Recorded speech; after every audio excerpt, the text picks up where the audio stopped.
मध्य प्रदेश के उज्जैन में स्थित महर्षि सांदीपनि का आश्रम ऋषि सांदीपनि की वह तपोभूमि है जिसको द्वापर युग के समय से सारी दुनिया में धर्म, अध्यात्म और वैदिक शिक्षा प्राप्त करने के लिए सबसे उत्तम स्थान माना जाता आ रहा है। महर्षि सांदीपनि का यह आश्रम वही तपोभूमि और शिक्षा स्थली है जिसका निर्माण द्वापर युग में महर्षि सांदीपनि ने वेद, पुराण, शास्त्र, धर्म और नैतिक शिक्षा के लिए करवाया था। महाभारत, श्रीमद् भागवत, ब्रह्मपुराण तथा अग्निपुराण जैसे महान ग्रंथों में भी सांदीपनि की इस विद्यास्थली या आश्रम का उल्लेख मिलता है। धर्म, अध्यात्म और मोक्ष की नगरी उज्जैनी में स्थित सांदीपनि आश्रम की प्रसिद्धि और पौराणिकता का महत्व इसलिए भी है क्योंकि श्री कृष्ण, बलराम और उनके मित्र सुदामा ने यहाँ इसी आश्रम में महर्षि सांदीपनि से वेदों और शास्त्रों का ज्ञान लिया था। इसीलिए आज भी सांदीपनि आश्रम को श्री कृष्ण की विद्यास्थली के नाम से जाना जाता है। पौराणिक साक्ष्यों के अनुसार श्री कृष्ण आज से लगभग 5500 वर्ष पूर्व द्वापर युग में उज्जैनी में स्थित महर्षि सांदीपनि के इसी आश्रम में शिक्षा लेने के लिए आए थे। हमारे धर्मग्रंथों में बताया गया है कि कंस का वध करने के पश्चात श्री कृष्ण ने मथुरा का राजपाट अपने नाना उग्रसेन को सौंप दिया था और इसके बाद श्री कृष्ण के पिता वसुदेव और माता देवकी ने बलराम और श्री कृष्ण को यज्ञोपवीत संस्कार और शिक्षा के लिए उज्जैनी में संदीपनि ऋषि के आश्रम में भेजा था, जिसके बाद श्री कृष्ण ने इसी आश्रम में रहकर 66 कलाएं सीखी तथा वेदों और पुराणों का अध्ययन किया था। आश्रम का वह मुख्य स्थान जहां कभी गुरु सांदीपनि बैठा करते थे आज वहां मंदिर के रूप में एक कमरा बना हुआ है। उस कमरे के भीतर गुरु शिष्य परंपरा को अलग अलग तरह से मूर्ति रूप में दर्शाया गया है। इन्हीं मूर्तियों में से एक गुरु सांदीपनि की प्रतिमा और प्रतीकात्मक रूप से उनकी चरण पादुकाएं दर्शाई गई हैं और जहां बैठकर बलराम, श्री कृष्ण और सुदामा विद्यार्जन किया करते थे आज उसी स्थान पर उनकी प्रतिमाओं को भी पढ़ने और लिखने की मुद्रा में दर्शाया गया है। आश्रम में ही महर्षि संदीपनि स्मृति ग्रंथालय भी है जिसमें उनके जीवन से संबंधित विभिन्न प्रकार के ग्रंथ और वेद पुराणों को रखा गया है।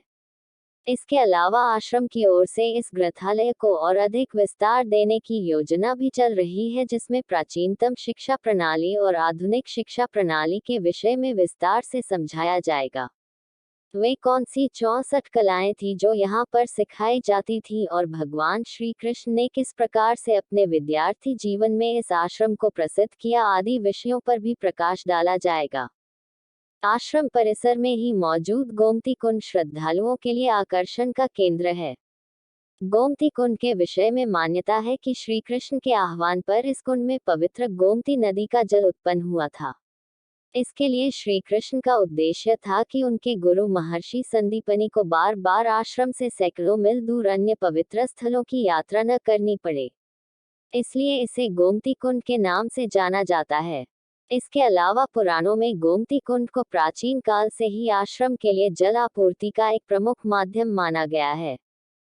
आश्रम के पास ही में स्थित एक अंकपट को लेकर लोगों में ऐसा विश्वास है कि श्री कृष्ण ने सर्वप्रथम यहीं बैठकर अंक लिखने का अभ्यास किया था और इसी कारण इस संपूर्ण क्षेत्र को प्राचीन काल से ही अंकपात क्षेत्र के नाम से जाना जाता है। उज्जैन में स्थित महर्षि संदीपनि का यह आश्रम शैव और वैष्णव दोनों ही परंपराओं को मानने वालों के लिए सिद्धपीठ माना जाता है।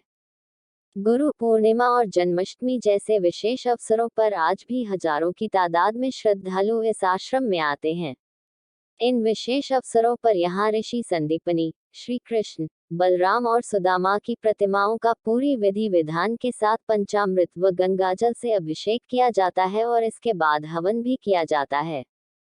मध्ययुगीन इतिहास में पाए गए तक्षशिला और नालंदा विश्व प्रसिद्ध शिक्षा केंद्रों की तरह ही द्वापर युग में भी वेद और विज्ञान की शिक्षा के क्षेत्र में उज्जैन एक महत्वपूर्ण केंद्र था। विभिन्न वेदों और शास्त्रों में इस बात का जिक्र है कि उस समय ऋषि संदीपनि का आश्रम वेद और विज्ञान की शिक्षा के क्षेत्र में इतना प्रसिद्ध था कि दुनिया भर के छात्र इसमें शिक्षा लेने के लिए आया करते थे और इसमें उस समय छात्रों की संख्या भी लगभग 10,000 से ज्यादा हुआ करती थी और गुरु संदीपनि के उन्हीं विद्यार्थियों में भगवान श्री कृष्ण, उनके मित्र सुदामा और भाई बलराम ने भी शिक्षा प्राप्त की थी। हालांकि आज ये कोई बहुत बड़ा या भव्य आश्रम नहीं है, बल्कि एक मामूली सा दिखने वाला और अन्य मंदिरों और आश्रमों की भीड़ में खो जाने जैसा ही है। हिंदू धर्म के लिए पवित्र और पौराणिक महत्व का होने के बावजूद यह आश्रम उपेक्षा का शिकार है और रखरखाव के नाम पर सरकार की ओर से यहाँ कोई विशेष योगदान नहीं है।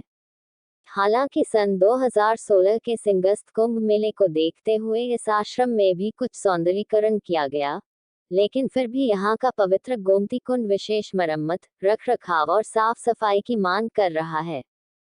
एक छोटे से स्थान पर बना यह आश्रम हिंदू धर्म और अध्यात्म के लिए आज भी उतना ही महत्वपूर्ण है जितना कि द्वापर युग में हुआ करता था। किसी समय यह आश्रम चारों ओर से घने वनों तथा फलों के पेड़ों से घिरा रहता था और श्री कृष्ण अपने मित्रों के साथ मिलकर यहाँ के उसी जंगल में ईंधन के लिए लकड़ियां बिनने जाया करते थे। लेकिन अब यहाँ सिर्फ इंसानी भीड़ देखने को मिलती है, जबकि घने जंगलों के नाम पर यहाँ मात्र कुछ ही पौधे नजर आते हैं।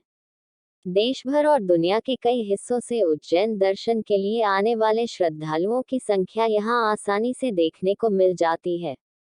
नंदी की इस विशेष मूर्ति के बारे में मान्यता है कि जब श्री कृष्ण इस आश्रम में आए तो कार्तिक मास की बैकुंठ चतुर्दशी के दिन अवंतिका के राजा महाकाल स्वयं उनसे मिलने के लिए गुरु सांदीपनी के आश्रम में पधारे थे। और जब बात गुरु के सम्मान की हो तो भला नंदी बैठ कैसे सकते थे, इसलिए वे खड़े ही रहे। और मान्यता है कि तभी से इस आश्रम में श्री कुंडेश्वर महादेव और श्री कृष्ण के मिलन के विशेष अवसर पर प्रत्येक बैकुंठ चौदस को यहाँ हरिहर मिलन के रूप में मनाया जाता है।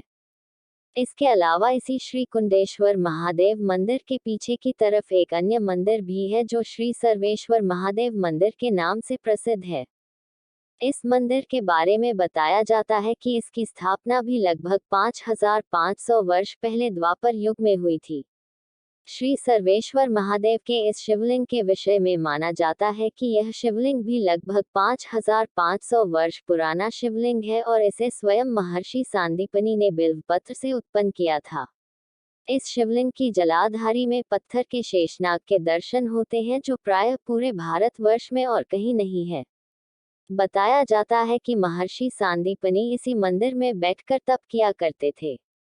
महर्षि सांदीपनी आश्रम उज्जैन शहर के मंगलनाथ रोड पर अनकपात क्षेत्र में आता है।